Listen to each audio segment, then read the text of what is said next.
would like to preface this by saying there are quite literally Instagram hoes who have more qualifications than me. I have no qualifications. I'm not a PT. I'm just a dude who enjoys lifting and enjoys doing it properly. So, if there's anything that isn't mentioned in this video you'd like me to touch on, I'll see if I can help out. Just write a comment and let me know what you want to know about. My name's Andrew, and the athlete I have on the screen is Daniel. So I've been working with Dan over the last few weeks to get his bench press in good order. I haven't got any before videos, but basically it was just regular gym rat bench presser, very loose and sloppy I'd call it, but he's a strong dude, so we're seeing what we can do with it. I know it's only 60 kilos, but tonight we're just working with him with the technique, and so I'm going to run through that, what we're doing. And it's going to be a pretty long video because I'm going to go in quite in depth for everything that we do, but yeah, it's basically got him to doing what he's doing. So the very first thing I get him to do is visualize exactly what it's going to do. It's very important. You sit on the end of the bench, you think about exactly what you're going to do. It's part of your ritual, I guess, to get in the zone for bench pressing. Second thing, lay down, get your hands on the right width apart. I know this sounds very elementary, but the number of people that do stuff it up and end up with the bar too far one side or this, that, the other, it's absolutely ridiculous and shouldn't happen. So, hands right width apart and the correct spacing and symmetry. Second thing I get him to do is get his feet in position. So, you can see him sort of scooching his feet back there. Whether you're on your heels or on your toes, whatever's most comfortable, whatever's most stable for you. Next thing he does is he pulls himself towards where the spotter would be standing, takes a big breath, and he locks his lats down. If you don't know how to lock your lats down, I want you to stand up with your arms loose and think about pulling your elbows towards your feet. That's how you initiate your lats for this movement.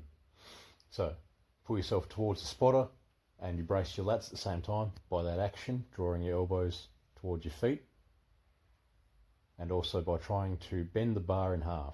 By bending the bar in half, I mean, imagine you are standing, raise your hands in front of you so the hands are at shoulder height. You've got a stick in between your hands, so the stick's now horizontal to the ground, running parallel, and you're trying to bend the stick. You're trying to bend the stick and break it in the middle. You aren't going to twist with your hands to do this. You're going to use your back and your lats to draw the stick in half, pretty much. So, run through, get him to visualize, lays down, gets his hands on the bar, right positions, symmetry, etc. Gets his feet back into position, heels or toes, I don't really mind. It's up to you, whatever you feel stable. He draws himself towards the spotter, simultaneously taking a big breath and locking his lats down. Next step he's going to do is, as he swings back, I get him to squeeze his glutes and legs so he has a nice strong base for his bench press. The bench press really isn't about how much pressing power you've got, it's how strong you can keep your base. Sorry about that. So, as he comes down, he's one rigid piece of equipment himself now. He's got a nice strong back, and he's got a nice strong set of legs to support the weight he's about to unrack. So, checklist is, for him anyway, is squeezing his quads, hammies, glutes, and getting his arch. I mean, arch isn't very important, it's whatever's just comfortable to you. Now, next bit you'll see him, he sits back onto his trapezius muscle. A lot of people say, you want to sit on your shoulder blades. I say no to this, and I've seen a couple of videos which agree with me. Primarily, I'm going to name drop Scott Mendelson to end that argument straight away. If Scott Mendelson says he does it, that's good enough for me. The reason you don't sit on your shoulder blades is because it actually doesn't allow you the range of movement to get your arms back for the bench press. You sit on your traps. So you come up into your arch and you sit on your traps, and then by using your feet, I want you to drive your traps into the bench while keeping your ass on the bench as well. It's a very interesting movement to get a hold of, but once you do it, you do have a lot more drive off your chest. I will say that. So, he's in his unrack position, he unracks, And remember to keep your lats on, otherwise the bar will be drifting all over the place.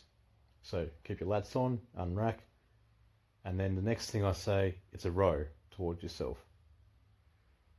You're going to catch it with your pecs. So you unrack, you have it sitting there above you, got your lats turned on, or you squeeze your pecs and drag the bar towards you. And as it's descending, you're increasing the resistance with your chest. Takes a bit to get used to, but again, it's definitely worth it. I see too many people descending slowly and they waste so much energy, and then they can't just push off the bottom or power it off the bottom because they've wasted all this energy just descending the bar, making sure they don't crush themselves or punch the arch out of where it should be. So, and then once you get to the bottom, same thing. It's just a stretch reflex, bang, straight back up. You're like a machine. I try and advise a 1-to-1 tempo for descent and ascent, but that's really up to whatever you're doing. If you want to work on the eccentric phase or concentric phase, do whatever you want. Like, I'm not your coach. I'm just saying that's what I would do. Okay, so you can see on this video, on the 4th rep, he actually loosens his legs off just a tiny bit, and you actually see his whole body sort of get punched towards the end of the bench press, towards his where his feet are. And then on his 5th rep, he's quite loose.